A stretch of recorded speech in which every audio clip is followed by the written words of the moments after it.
बैलपोळा हा सण खरे तर शेतकरी बांधवांचा आणि आपल्या सगळ्यांचाच संस्कृतीतील महत्त्वाचा सण आहे असं म्हटलं तरी चालेल. कारण बघा, असं म्हणतात पोळा आणि सगळे सण झाले गोळा.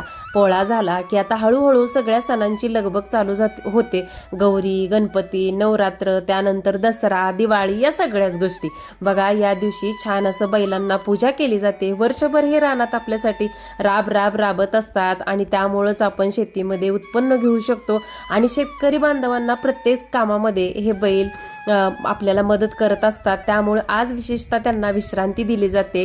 पुरणपोळीचा गोडधोडाचा नैवेद्य करून त्यांना दावला जातो. त्याचबरोबर विशेषतः त्यांना आंघोळ घालून छान छान गळ्यामध्ये त्यांच्या माळा, हार, तोरणं ज्याच्या त्याच्या पद्धतीने शेतकरी बांधव आपापल्या पद्धतीने करून त्यांचा मान राखत असतात. आणि मीही तशाच पद्धतीने छान अशी बैलांना आंघोळ घातली.